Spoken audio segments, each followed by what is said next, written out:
Hi, my name is Wendy Ann Clark, and this is my channel Transformation, where I talk about how God desires that you be transformed into the image of Jesus by the power of the Holy Spirit. And my goal here is to bring a short daily reflection that I hope will encourage you to continue daily pursuing the person of Jesus, that you would be changed over time. And today I want to talk about 1 Corinthians 16, 8 through 9. Paul says this, "But I will stay in Ephesus until Pentecost, for a wide door for effective work has opened to me, and there are many adversaries." Interesting. I find this interesting. I've sometimes heard people say, where I live here, that they're leaving this valley because the enemy is just too active. It's too hard to do ministry. And I wouldn't be surprised to hear that there are easier places to share the gospel and make disciples, though I know for certain that this isn't the most difficult place there is for doing ministry. There are many places where it's much more dangerous and frightening, and there's many more challenges. Interesting, though, that Paul says here that there are many open doors in Ephesus, and yet there are also many adversaries, so he's going to stay. So in Paul's mind, adversaries do not necessarily equal so much difficulty that the minister ought to move on to some other place where it's easier to minister. And actually, in my lifetime, I've seen the combination of the wide open door and many adversaries side by side. I've seen that lots of times.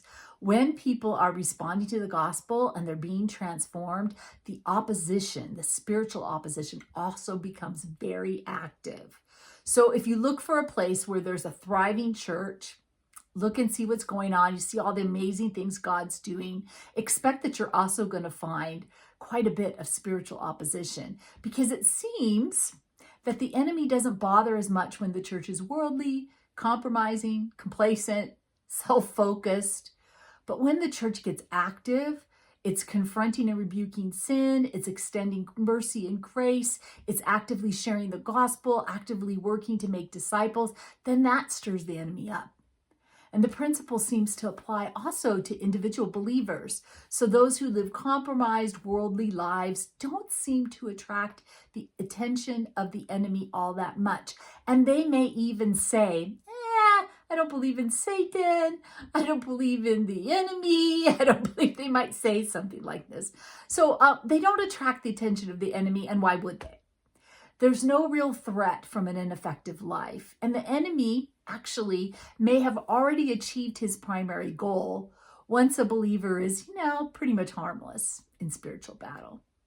But the surrendered, obedient, laid down life, the one who's actively testifying to the transforming power of the Holy Spirit, the life that points others to Jesus and the cross, that preaches the gospel, that's working to make disciples. If you're doing these things, expect spiritual opposition and don't be discouraged by it when it comes.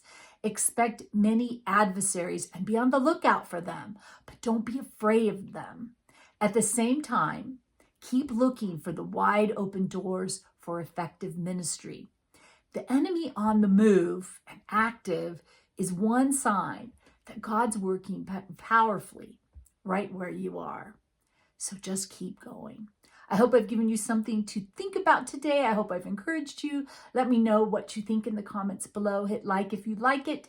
Share it if you think somebody else might like it. Hit subscribe if you want to help me on YouTube, and hit that notification bell if you want to be notified when I post new content. Oh, there's a problem when I just start talking.